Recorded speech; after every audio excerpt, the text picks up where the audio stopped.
नमस्ते दोस्तों, welcome to the library. आज हम पढ़ेंगे ज्ञान आयोग के बारे में। मेरा नाम है प्रवीण। मैं लेके आया हूँ ज्ञान आयोग की कुछ जानकारी।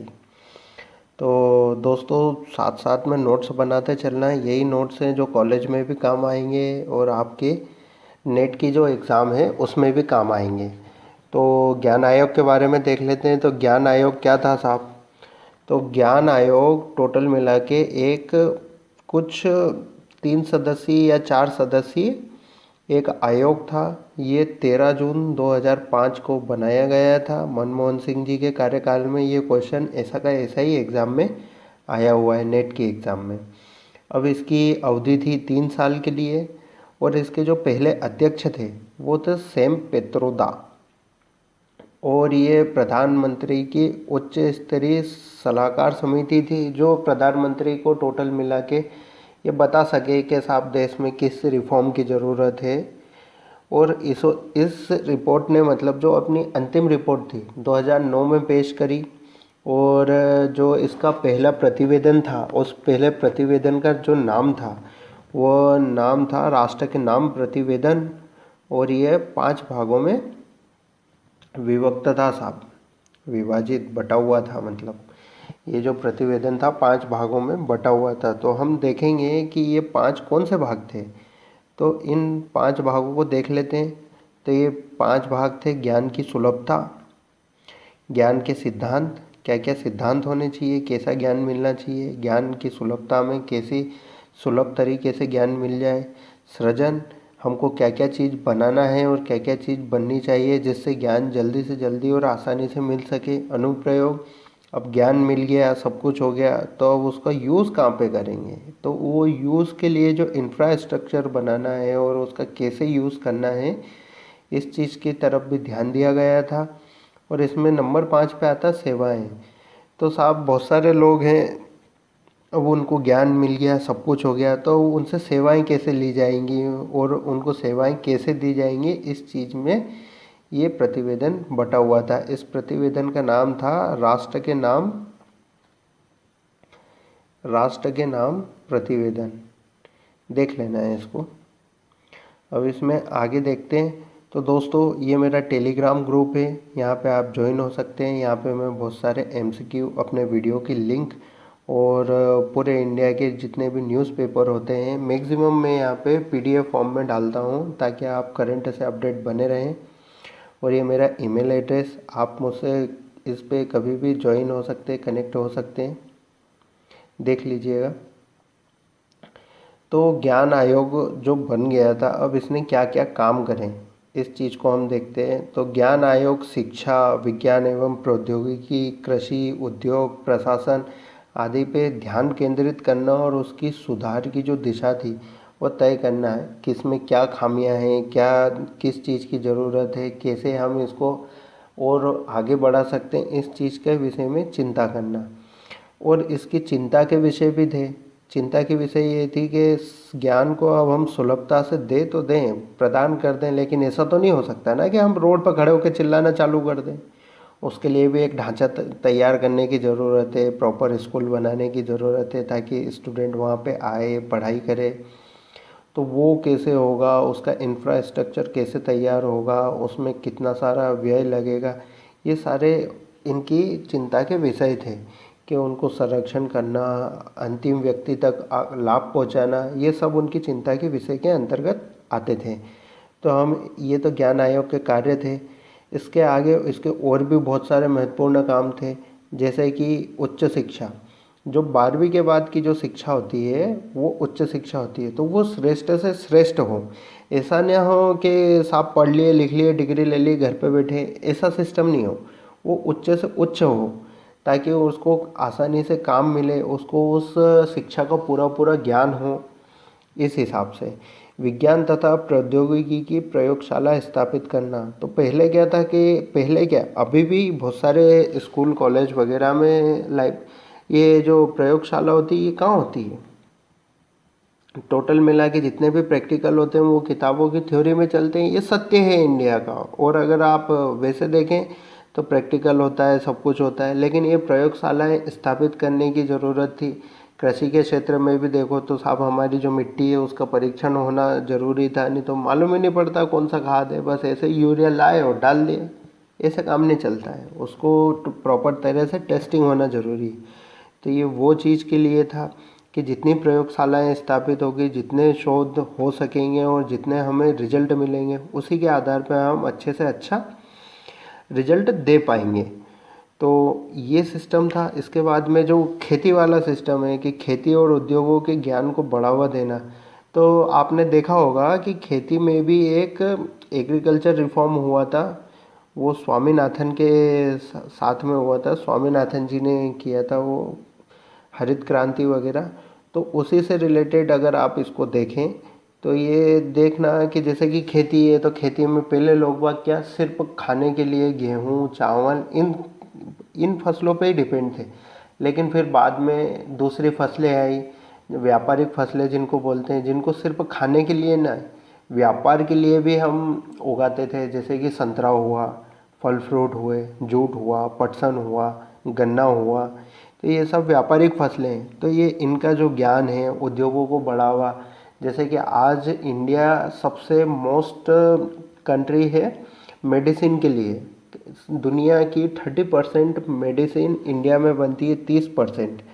और अगर हम इसको देखें तो सॉफ्टवेयर इंडस्ट्रीज़ में इंडिया बहुत सारा एक्सपोर्ट करता है। सबसे ज़्यादा रेवेन्यू जनरेट यहाँ इंडिया में सॉफ्टवेयर कंपनी के द्वारा ही होता है, जिसको हम एक्सपोर्ट करते हैं। अब इसमें अगर आप आगे देखेंगे तो विश्व स्तर पर संपर्क स्थापित करना, सूचनाओं का आदान प्रदान करना। अब ये कैसे होगा? इसके लिए लाइब्रेरी की ज़रूरत पड़ेगी, तभी तो वहाँ पे सूचनाएं इकट्ठी कर सकते हैं और सूचनाएं ले सकते हैं। ग्रंथ सूची का आदान प्रदान करेंगे दूसरे देशों के साथ में, उनके ग्रंथ हम लेंगे, हमारे ग्रंथ उनको देंगे।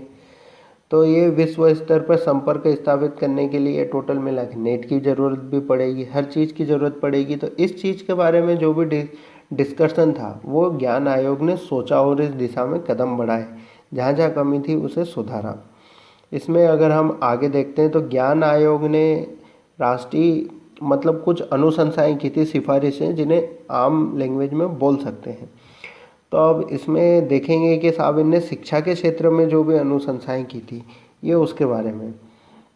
तो इसमें सकल भर्ती अनुपात, सकल भर्ती अनुपात का मतलब वो अनुपात जिसमें बच्चे भर्ती होते हैं स्कूल कॉलेजों में। तो सकल भर्ती अनुपात 15% बढ़ाने के लिए 1500 नए विश्वविद्यालय खोलने का प्रावधान दिया था, जिसमें 50 तो राष्ट्रीय स्तर के होंगे, नेशनल लेवल के, और बाकी 25 मतलब बाकी के जो धारा 25 के अंतर्गत आता है ये सिस्टम, इसको याद रखना है, ये एमसीक्यू में पूछ सकते हैं।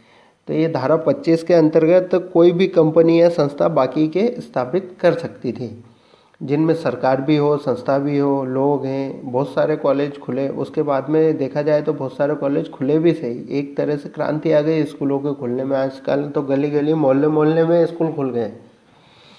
तो इसको हम अगर आगे देखें तो विद्यार्थी की जो भर्ती है वो राष्ट्रीय स्तर की होनी चाहिए। राष्ट्रीय स्तर, अब राष्ट्रीय स्तर की भर्ती होने के लिए क्या है कि उनके लिए एंट्रेंस होगा, सब कुछ होगा। उसके बाद में जो भी भर्ती होगी वो राष्ट्रीय स्तर की होगी। अब इसमें अगर हम आगे देखें तो जितने भी ज़रूरतमंद विद्यार्थी हैं, जिनके पास में पैसे कम हैं, सब कुछ है, मतलब सारी सुविधाएं उपलब्ध नहीं हो पाती, तो उनके लिए छात्रवृत्ति की सिस्टम हो। अब शिक्षा में सेमेस्टर व्यवस्था, हमारे जो भी सेमेस्टर व्यवस्था चालू हुई है जो शिक्षा में, वो यहीं से आई है। तो शिक्षा में जो सेमेस्टर व्यवस्था है वो चालू हुई,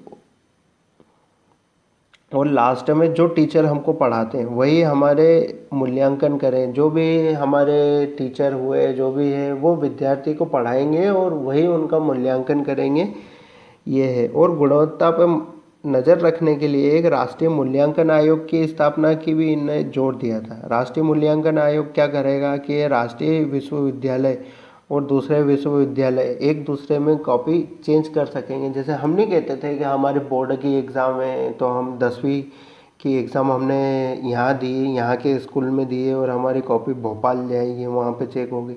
तो ये सब इसी सिस्टम के साथ में चलता रहता था कि ये सिस्टम चलेगा तो इसके साथ में ये पूरा पूरा सिस्टम होगा। इसको देख लेना। अब इसमें क्या है कि अंकों का स्थानांतरण, वही हमारा रिजल्ट जो भोपाल से आता था ये अंकों का स्थानांतरण हो गया। अब इसमें हम आगे देखते हैं, तो इसमें जैसे शिक्षकों की नियुक्ति, अब साहब हमको पढ़ाने वाले जो टीचर हैं वो टीचर अधिकतम दक्षता स्तर का होना चाहिए। जैसे कि पहले क्या था कि पहले टीचरों की भर्ती नॉर्मली हो जाती थी, लेकिन आजकल बीएड डीएड ज़रूरी कर दिया। तो ये एक दक्षता का स्तर जो भी मानक है ये उन्होंने तय कर दिया। इसके हिसाब से अगर आप देखें तो पुस्तकालय मिशन, ये इसमें है ना पुस्तकालय आयोग के रूप में बदला जाए, लेकिन पुस्तकालय मिशन, अब इसके अंदर क्या हुआ कि पुस्तकालय एक्ट बना, 19 राज्यों में इसमें लागू भी कर दिया। और बहुत सारे जो पुस्तकालय से संबंधित हैं, वित्त का प्रावधान, ये वो, मैंने इसकी एक वीडियो डाली हुई है, आप देख लेना, उसमें बताया हुआ है पूरा पुस्तकालय के बारे में। जो पुस्तकालय मिशन जो एक्ट बना उसके बारे में पूरा बताया गया है। अब इसका अगला पॉइंट देखते हैं, जैसे कि ये राष्ट्रीय विज्ञान एवं सामाजिक विज्ञान फाउंडेशन। अब जैसे कि हर जो गांव हैं, टोटल मिला के छोटे छोटे गांव हैं, इनमें पंचायती ज्ञान केंद्र की स्थापना, एक छोटी सी लाइब्रेरी जिसमें है ना ज्ञान केंद्र हो, ये इसी के माध्यम से कॉन्सेप्ट आया था। जब हम देखेंगे लाइब्रेरी के प्रकार नाम से एक वीडियो डाल रखा है, आप उसे देखिएगा, उसमें इसकी चर्चा की गई है कि पंचायती ज्ञान केंद्र जो लाभ, जो भी लोकल व्यक्ति को अंतिम व्यक्ति तक लाभ पहुंचाने के लिए इसकी कितनी ज़रूरत है। अब इसमें अगर हम आगे देखें तो शिक्षा के अधिकार का कानून, जिसमें 0 से 14 वर्ष तक के बच्चे फ्री में शिक्षा ले लेते हैं। 0 से 14 वर्ष के बच्चे फ्री में शिक्षा ले लेते हैं। तो ये हो गया शिक्षा के अधिकार का कानून। भाषा अनुवाद विभाग और राष्ट्रीय ज्ञान नेटवर्क स्थापित करना, पहली कक्षा से अंग्रेजी को अनिवार्य रूप से पढ़ाना, ये सब इस आयोग की सिफारिशों में शामिल था। इसमें अगर अब आयोग की सिफारिश तो कर दी कि साहब आने वाले स्कूलों में और आने वाले विद्यालयों में ये सारी व्यवस्थाएं होनी चाहिए, लेकिन जो चल रहे हैं, जो मौजूदा संस्थान हैं, जो बिल्कुल चल ही रहे हैं, उनमें क्या कर सकते हैं। तो ये उनके बारे में बताता है कि कोई सा भी जो कॉलेज या विश्वविद्यालय चल रहा है उसमें हर 3 साल में एक बार सिलेबस चेंज होना चाहिए, जो भी उसका सिलेबस है उसमें सुधार होना चाहिए। और इसमें जो व्यावसायिक शिक्षा है, पहले एक सब्जेक्ट होता था व्यावसायिक करके, जिसमें ना हमको व्यवसाय के बारे में बताते थे, छोटे मोटे हमको काम सिखाते थे, जैसे कि घरों की रिपेयरिंग वगैरह, जो भी कुछ है, पंखे वगैरह रिपेयरिंग करना, ये व्यावसायिक शिक्षा के अंतर्गत आता है। तो इस शब्द की जगह पे कौशल विकास शब्द का प्रयोग किया जाए, इंजीनियरिंग को बढ़ावा दिया जाए, और टोटल मिला के अनुसंधान, जो शोध होते हैं मशीनरीज पे, उनको भी बढ़ाया जाए और सब तक पहुंचाया जाए। अब जो बड़े बड़े स्कूल कॉलेज वगैरह, सॉरी स्कूल कॉलेज नहीं, जो बड़े बड़े कॉलेज होते हैं, जो विश्वविद्यालय होते हैं, उनमें होता है कुलपति। अब बहुत सारे कुलपति क्या करते हैं कि देखो ये यथासत्य है, इसको समझना पड़ेगा कि बहुत सारे कुलपति क्या करते हैं कि जो टेम्परेरी टीचर होते हैं या छोटे मोटी कोई पोस्ट होती है, तो वहाँ पे उचित व्यक्ति को न रखते हुए हमारे चिर परिचित व्यक्तियों को जगह दे देते हैं। उसके लिए कुलपति अच्छा होना चाहिए। अब कुलपति अच्छा होगा तो पूरा कॉलेज सही से रहेगा। तो कुलपतियों के लिए सरकार क्या दखल ना दे। ऐसा नहीं है कि नेता मंत्री ने सिफारिश कर दी और कुलपति ने बोला कि नहीं मैं ही बनूंगा, ऐसा कोई सिस्टम नहीं। इसलिए कुलपति का जो भी प्रत्यक्ष और अप्रत्यक्ष होती है नियुक्ति, उसमें सरकार दखल नहीं देना चाहिए। अब शिक्षा का लक्ष्य तय हो। अब शिक्षा का लक्ष्य कैसा कि साहब इतने परसेंट जो स्टूडेंट है वो पास होना चाहिए, और इनको इतने परसेंट लोगों को, कोई भी एक परसेंट है, जैसे 10%, 15%, 20% या 80% टोटल मिला के पास होना चाहिए। तो ये 80% जो लोग हैं इनको पास होना ही होना है। अब इनके लिए अच्छी शिक्षा भी होना चाहिए और अच्छा टीचर भी होना चाहिए, तभी तो जाके ये होंगे। तो ये लक्ष्य प्राप्त होना चाहिए। इससे कम बच्चे अगर पास हो रहे हैं या फेल हो रहे हैं तो इसमें टेंशन वाली बात है कि साहब या तो टीचर अच्छा नहीं है या हम वहाँ तक लक्ष्य तक पहुँच नहीं पा रहे हैं। अब यह आर्थिक और सामाजिक रूप से जितने भी विद्यार्थी कारगर रूप से जो शिक्षा प्राप्त करेंगे, ये 16 तरीके से प्राप्त। अब 16 तरीके कौन से थे, ये इनके अपने तरीके थे। एक में कि सबको छात्रवृत्ति मिले, सबको स्कूल तक पहुंचने का साधन मिले, किताबें उपलब्ध हो, गणवेश उपलब्ध हो। गणवेश मतलब ड्रेस, खाना मिले, ये सारे 16 तरीके थे, उनके तहत इनको शिक्षाएं मिले। अब ज्ञान को सुलभ बनाने के लिए एकल खिड़की की अवधारणा। अब ज्ञान को सुलभ बनाने के लिए एकल खिड़की की अवधारणा क्या है? एकल खिड़की की अवधारणा ये है कि ज्ञान को किसी भी, जैसे कि कोई सा एक सब्जेक्ट है, मान लो फिजिक्स है, तो फिजिक्स के लिए इन्होंने एक पूरा डिपार्टमेंट और पूरा ब्लॉक बना दिया। ये हो गई एकल खिड़की। इसके लिए आपको है ना जगह जगह भागने की ज़रूरत नहीं है कि साहब हमको फलाने राइटर की किताब चाहिए तो वहाँ जाना पड़ेगा, वो वाले राइटर की किताब चाहिए तो वहाँ जाना पड़ेगा। ऐसा सिस्टम नहीं है। एकल खिड़की मतलब एक जगह पे सारी चीज़ों को मुहैया कराना और उससे संबंधित सारा ज्ञान एक ही जगह पे आपूर्ति करना, इसका मतलब होता है एकल खिड़की। अब अगर हम इसको देखें तो ये विशेष है साहब, इसको देख लेना, ये एग्ज़ाम में पूछ सकते हैं कि राष्ट्रीय ज्ञान आयोग के सभी क्षेत्रों पर राष्ट्रीय ज्ञान आयोग सभी क्षेत्रों पर अध्ययन और सिफारिश करने वाला पहला आयोग था जिसने इस तरह की सिफारिशें की थी और सभी क्षेत्रों में अध्ययन किया था। साइंस हो, कृषि हो और उन्नत प्रौद्योगिकी हो, उद्योग हो, स्कूल कॉलेज शिक्षा, सभी चीज़ों पर इसने विस्तृत अध्ययन किया था। तो दोस्तों आज के लिए इतना ही। चैनल को सब्सक्राइब करते रहिए, लाइक करते रहिए, कमेंट करते रहिए। धन्यवाद।